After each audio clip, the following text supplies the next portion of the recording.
So kry jy God betrokke in jou lewe. Mense vra, waar is God? Waar is God wanneer ek hom nodig het? Hoekom voel God so ver van my af? Hoekom hoor hy my nie? Nou lees ek dat Lukas skryf in Handelinge 17:27, dat Paulus preek en sê, dat God nie ver van elkeen van ons is nie.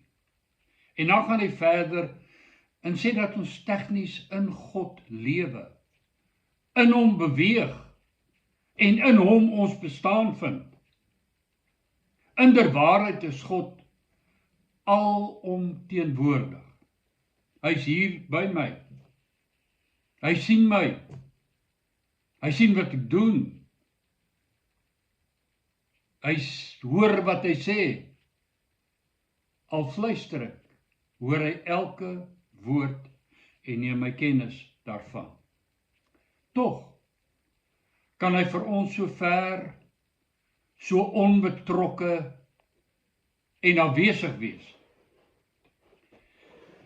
Wat ons moet verstaan is dat, alhoewel hy hier by ons, naby ons is, en elke woord en elke daad waarneem, hy tog in 'n sin onbetrokke kan wees. En daar's verskeie redes daarvoor. Maar vandag se vraag is, hoe kry ek God aktief betrokke in my lewe? En daar's 'n baie kort en tog omvattende antwoord. Die antwoord lê eintlik in een woord. Bid. Vir my was daar nog altyd 'n teks wat vir my uitstaan in dik, rooi hoofletters. In Handelinge 9 vers 11 praat die Here met 'n man met die naam van Ananias, 'n disipel van Jesus. En hy stuur hom na 'n spesifieke straat en 'n spesifieke huis in daardie straat, waar Saulus hom bevind, en die rede vir God se opdrag aan Ananias is, want kyk, hy bid. Ek lees ook in Handelinge 10, waar God 'n engel stuur om met die Italianer, 'n hoofman oor 100 van die Romeinse soldate, te praat om Petrus te laat haal na sy huis. En ek lees dat terselfdertyd praat die Here met Petrus op 'n bonatuurlike wyse, wys hom 'n gesig en oortuig hom dan en sê vir hom, as hierdie man se boodskappers kom, moet jy saam met hulle gaan. En toe hulle daar kom en hulle roep hom, toe gaan Petrus saam met die boodskappers, en hy kom in die huis van hierdie vreemdeling, ander nasie man, hy's nie Israeliet nie, 'n hoofman, en daar begin hy en hy preek vir hierdie gesin Jesus Christus. En terwyl hy preek, doop God hulle met die Heilige Gees. Net soos in Handelinge 2, hy sy disippels gedoop het met die Heilige Gees. En die rede waarom God persoonlik betrokke raak in Kornelius en sy huisgesin se lewens, staan in Handelinge 10 vers 4. Jou gebede en almoses het voor God in gedagtenis gekom. God het hom hoor bid, hom sien lewe, van hom kennis geneem en persoonlik betrokke geraak by Kornelius en sy gesin op 'n tasbare wyse. Nou as jy oplet na die evangelie soos geskrywe staan, sal jy merk dat elke keer wat Jesus persoonlik betrokke geraak het by mense se lewens en behoeftes, was dit altyd as gevolg van gebed op een of ander wyse. Ek sê op een of ander wyse, maar op 'n manier het hulle gebid, gevra, gesoek, geklop. En dit herinner dan sterk aan Matteus 7, waar Jesus leer, en ook in Lukas 11, bid en vir julle sal gegee word. Soek en julle sal vind. Klop en vir julle sal oopgemaak word. Bid, soek, vra, klop. En jy ontvang, vind en daar word vir jou oopgemaak. En hier is 'n paar voorbeelde uit die skrif. Matteus 8 vers 1 tot 3. En toe hy, dit is Jesus, van die berg afgekom het groot menigtes hom gevolg. En daar het 'n melaatse man gekom en voor hom neergeval en gesê, Here, as u wil, kan u my reinig. Daarop steek Jesus sy hand uit en raak hom aan en sê, ek wil, word gereinig. En dadelik is hierdie melaatse man van sy melaatsheid genees. Nou vir my is dit belangrik om op te let, dat hy nederig kom, dat hy Jesus Here noem, dat hy glo, Jesus kan hom reinig, en dat hy vra. En in die proses dat hy die skare en hulle waarskynlike geskreeu en kritiek oor hierdie man, wat volgens die wet nie naby hulle mag kom nie, ignoreer, een kant toe stoot, sê, maak nie saak wat die mense sê nie, ek gaan by Jesus uitkom en hom vra om my te help. As hy nou hierdie melaatse gehou het by die wet, het hy melaats gebly en vervloek gebly, uitgeworpe gebly. Maar hy waag dit om genade te soek. Teen mense se kritiek, teen hulle mening, teen hulle reëls en hulle regulasies, teen die wet, gaan hy en hy val voor Jesus neer. Hy mag nie naby kom nie. Hy moet eintlik uitroep, onrein, onrein, gaan weg. Moenie naby my kom nie, ek gaan jou aansteek. Maar hy dring in, vra, soek genade. En God, deur Jesus, raak persoonlik betrokke in sy lewe. En is daar die hoofman van Kapernaum, 'n Romeinse soldaat nog 'n keer, 'n bevelvoerder wat nederig kon smeek, terwyl hy sy eie status en magsposisie ignoreer, en hy kon smeek terwille van 'n huisknegt van hom wat siek is. Lees die storie, dis aangrypend. Hy kom, hy vra, hy's 'n man, hy kon daar aangekom het gesê, weet jy wie's ek? Ek is 'n hoofman oor 100, ek kyk, hier is die aanduiding van my gesag, kom na my huis toe asseblief, en kom doen iets vir my diensknegt.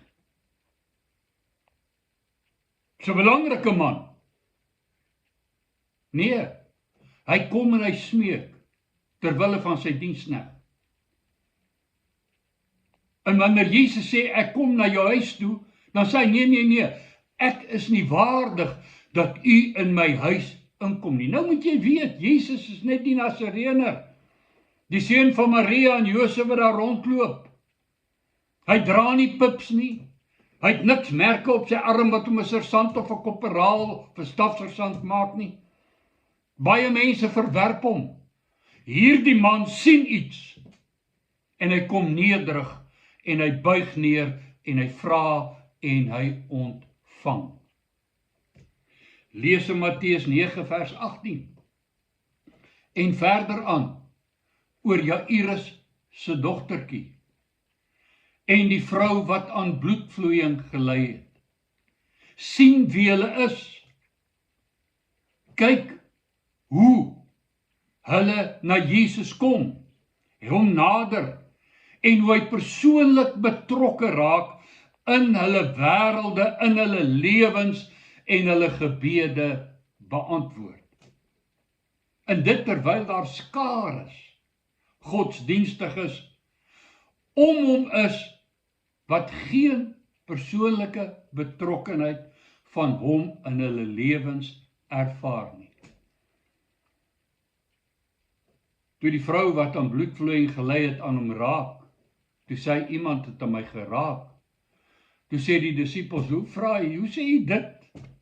Hier's 'n klomp mense, ons word verdring, hier's 'n crowd, hulle skuur skouer met ons, hulle vat aan jou, hoe sê jy iemand het aan my geraak? Maar sy het geraak. Interessant, weer 'n keer, teen al die reëls ingedring, gesê as ek net by hom kan uitkom. Sy moes kruip tussen die mense deur om daar te kom. En toe sy aan hom raak, toe gaan daar krag van hom uit. Hy raak persoonlik betrokke in haar lewe.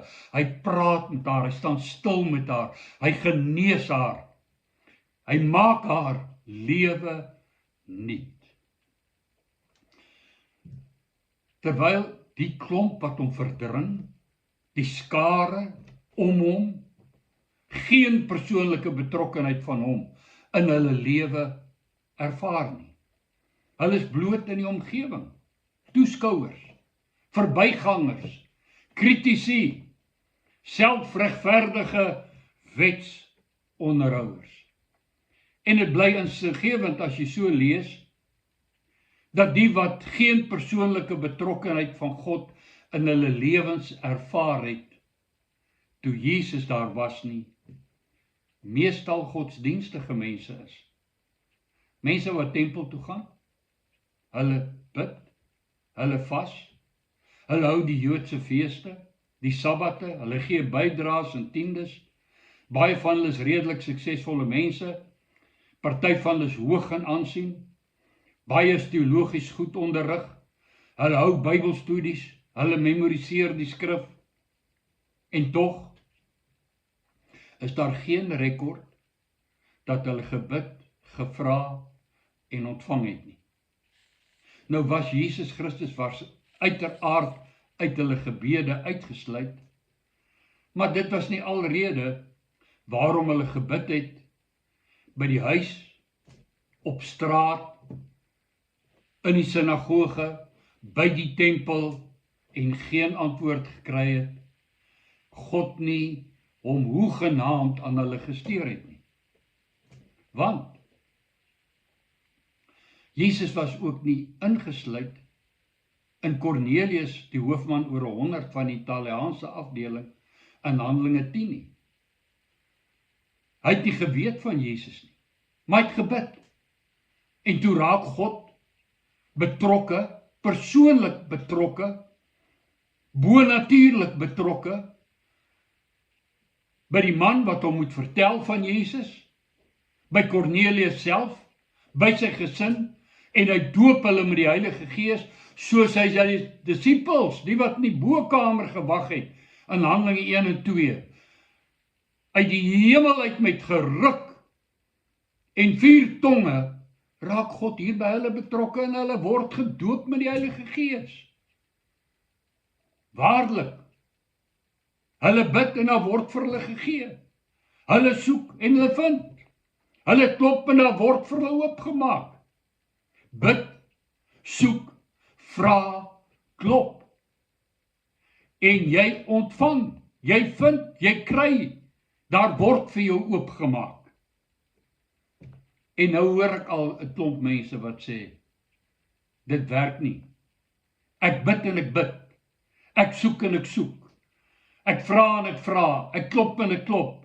En God bly ver, onbetrokke, afwesig. Nou miskien moet ons mooi lees en verstaan waarom en wanneer gebed nie werk nie.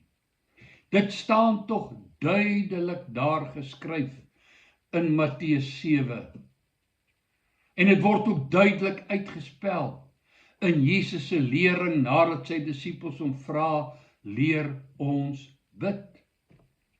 Jakobus, die halfbroer van Jesus Christus, wat homself in sy brief nederig bekendstel, nie as die broer van Jesus nie, maar as diensknegt van God en die Here, Jesus Christus, sê in Jakobus 4 vers 3, dat ons vra en ons ontvang nie, omdat ons verkeerd bid.